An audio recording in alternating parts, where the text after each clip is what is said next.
Alors vous connaissez sûrement la polémique qu'on rencontre de plus en plus souvent autour de l'aluminium.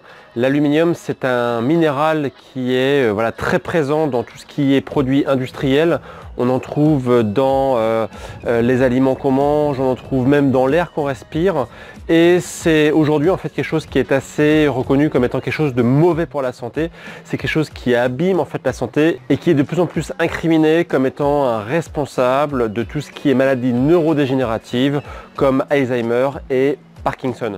Donc dans cette vidéo, je vais vous parler en fait de l'aluminium et de 5 façons de vous en prémunir et comment éviter d'en absorber au maximum.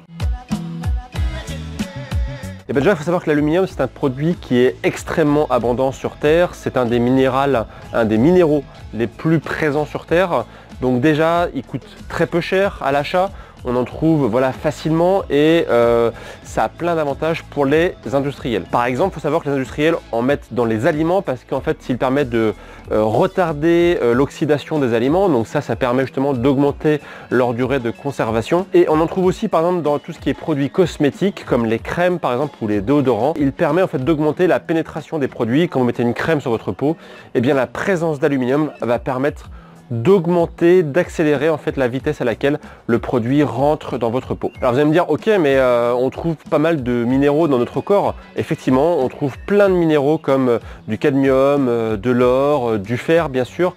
Il y a plein de minéraux qui sont présents dans notre corps, mais l'aluminium n'en fait pas partie. En fait, il faut savoir que on trouve aucune trace d'aluminium dans notre corps. Et c'est peut-être pas un hasard si la nature n'a pas mis d'aluminium dans le vivant, ou en particulier chez l'être humain. Et donc, il n'y a pas de raison de nous, de notre côté, d'en rajouter.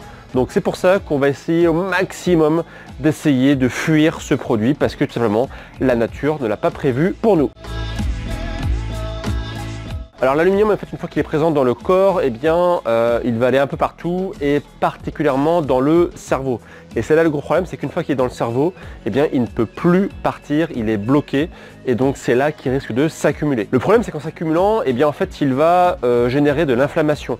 Et cette inflammation, en fait, elle va être chronique, elle va être perpétuelle. Et on sait bien aujourd'hui que l'inflammation chronique, c'est la source de pas mal de pathologies. J'en parle souvent sur cette chaîne. Donc par exemple, il y a une maladie qui est assez connue qui s'appelle la myofasciite anacrophage qui n'a pas de source, on va dire, claire, mais il y a de fortes présomptions pour que ce soit justement l'aluminium qui, en se concentrant dans le cerveau, eh bien en fait déclenche cette maladie. Et cette maladie, donc la myofasciite anacrophage, elle est on la constate en ayant en fait une grande fatigue. Souvent les gens qui ont cette maladie en fait sont très fatigués.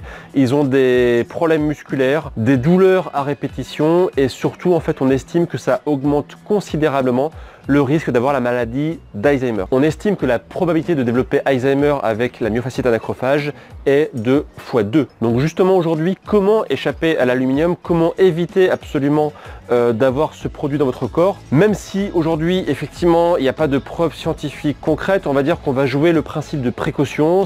Encore une fois, je me répète, si c'est un minéral qui n'est pas présent dans le corps humain, il n'y a pas de raison qu'on en rajoute par notre alimentation et par ce qu'on met sur notre peau. Donc on va essayer, pour essayer de respecter ce principe de précaution, de ne pas en absorber. Donc comment faire concrètement? On va voir justement les 5 façons d'échapper à l'aluminium.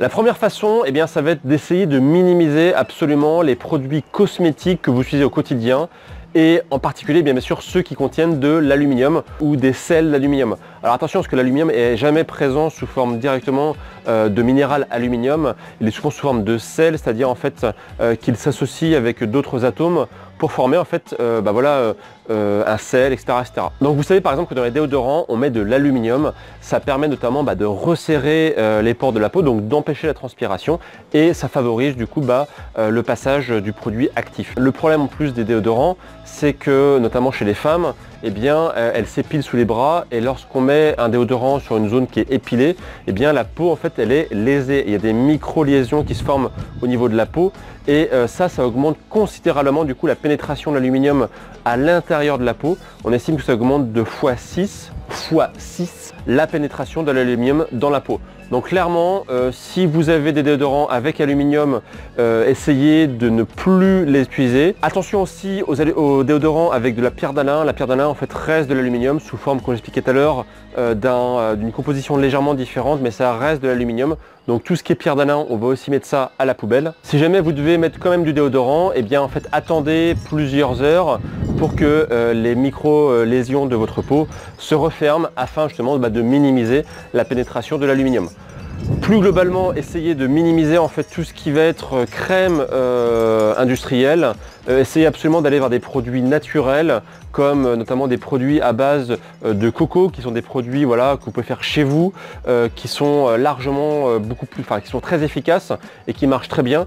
D'ailleurs, je vous mettrai dans la description un article qu'on avait fait sur Bimove qui vous explique justement comment faire vos propres produits pour le corps et pour la peau maison et avec que des produits sains et naturels, sans aluminium bien sûr. Donc là, l'avantage, c'est que vous pourrez faire vous-même vos produits et vous serez garanti qu'il n'y ait pas d'aluminium. Je vous ai mis le lien dans la description de la vidéo. Le deuxième point, eh bien, ça va être d'acheter vos produits, vos aliments, principalement en mode bio. Il faut savoir que dans les produits alimentaires bio, eh bien, l'aluminium est interdit sous toutes ses formes. Donc c'est un gros avantage d'acheter bio, c'est que vous êtes sûr de ne pas ingurgiter d'aluminium. Par exemple, il faut savoir que dans le pain, notamment le pain de mie, eh bien, il y a des agents blanchissants pour que la mie soit bien blanche, et ces agents blanchissants en fait contiennent de l'aluminium. Donc si vous achetez par exemple du pain en mode bio, eh bien vous êtes sûr de ne pas avoir justement ces agents blanchissants. Le troisième point, eh bien, ça va être de faire attention aux étiquettes. Toujours vérifier que dans les étiquettes, vous n'ayez pas justement la présence d'aluminium. Donc je vous mettrai pareil dans la description la liste des composés alimentaires, des adjuvants qui sont ajoutés souvent aux aliments et qui contiennent de l'aluminium. Donc je vous mettrai dans la description toutes ces informations, comme ça vous aurez une sorte de référence pour derrière comparer, regarder toujours les étiquettes. Et d'ailleurs il faut toujours regarder les étiquettes afin d'être sûr de ne pas ingurgiter d'aluminium. Le quatrième point, eh bien, ça va être absolument d'éviter tout ce qui est papier d'aluminium pour vos aliments. Vous savez que le papier d'aluminium, il est massivement utilisé en fait dans la cuisine, pour notamment conserver ou lorsqu'on met au four. Et le problème de l'aluminium, eh bien, c'est que il y a sûrement des petites pellicules, des traces si je peux dire d'aluminium qui peuvent passer et qui peuvent aller donc dans les aliments. Et cette réaction justement où l'aluminium quitte le papier pour aller sur l'aliment, elle est accélérée, elle est favorisée lorsque vous avez de l'acidité. Donc par exemple lorsque vous mettez du citron ou lorsque vous avez des aliments légèrement acides. Donc la bonne idée, ça va être plutôt d'utiliser des papiers sulfurisés. Le papier sulfurisé, l'avantage c'est qu'il est complètement clean vis-à-vis de vos aliments. Vous pouvez utiliser sans souci dans le four, etc. pour emballer vos aliments, il n'y a aucun souci. Ou si vraiment vous devez utiliser des papiers d'aluminium, dans ces cas-là, mettez une première couche de papier sulfurisé et par-dessus du papier d'aluminium, comme ça vous êtes sûr, au moins vous diminuez la probabilité que des molécules d'aluminium passent sur les aliments. Enfin, le dernier point, eh bien, ça va être de fuir les produits industriels, chose que je recommande donc via l'alimentation paléo. Vous savez que quand on mange paléo, eh bien, on mange quasiment pas de produits industriels.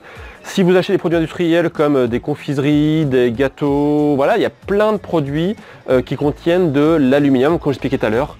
Ça permet d'augmenter la conservation des aliments, ça permet de blanchir les aliments, enfin, bref.